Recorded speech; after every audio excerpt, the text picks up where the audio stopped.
Remember our reporting on more than 100 migrant men recently found living in basements of businesses in Queens and the Bronx. The city says the living spaces were illegal and unsafe. Those men have since been evicted. But since then, the man who was housing them has been trying to find places for them so that they don't have to live on the street.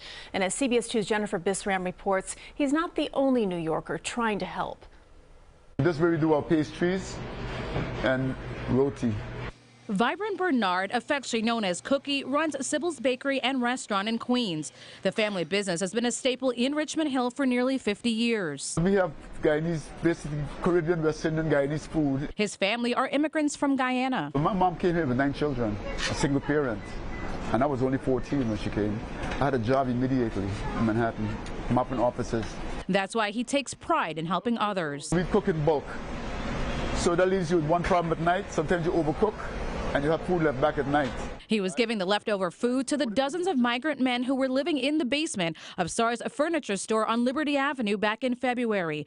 The businesses are on the same city block. We've been purchasing food for them some nights, and some nights when I have really excess, I'm glad to give it to them. Dave Sultan Khan owns the barbershop across the street, but also helps to keep the neighborhood fridge and makeshift library outside of his establishment stocked. You want to do something because you came as an immigrant. He, too, is an immigrant from Guyana who is assisting the asylum seekers from West Africa with haircuts, coats, and hot tea. It was very sad and breathtaking, you know, because people would do anything to have a better life. They're sleeping in that basement.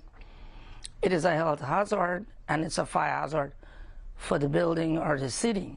But where we came from, that's not a hazard. That is, we embracing each other, where there's somewhere warm to sleep.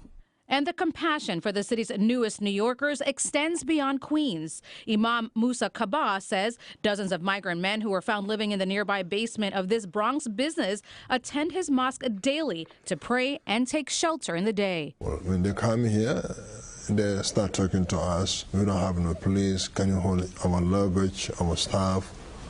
We feel sorry for them. Many are Muslim. This is a picture taken one evening during the holy month of Ramadan. It's probably one of the most vulnerable periods of the day, especially during the winter. And so instead of having migrants on the street or just wandering the neighborhoods, it becomes a waiting center so they can find a safe, warm space. Bishop Hugh Nelson is one of about 10 faith leaders the city has partnered with so far to help house adult asylum seekers from 8 p.m. to 8 a.m. We're downstairs with additional spaces. These are pictures of inside the Church of God in East Flatbush in Brooklyn, showing hundreds of asylum seekers sleeping overnight.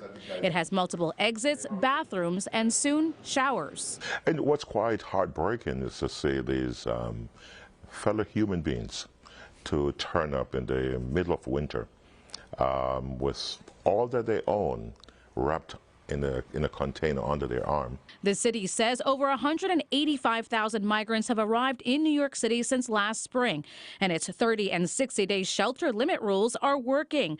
But city and state leaders say it's pushing more people onto the streets and the subway system and forcing many to live in unsafe and illegal converted spaces. Because it just means that people don't have any place to stay, and then that means they are in our communities, in our neighborhoods, on the streets, and more desperate. Back in Queens, these neighbors who have been helping their neighbors say for them it's a moral responsibility and a standard for humanity.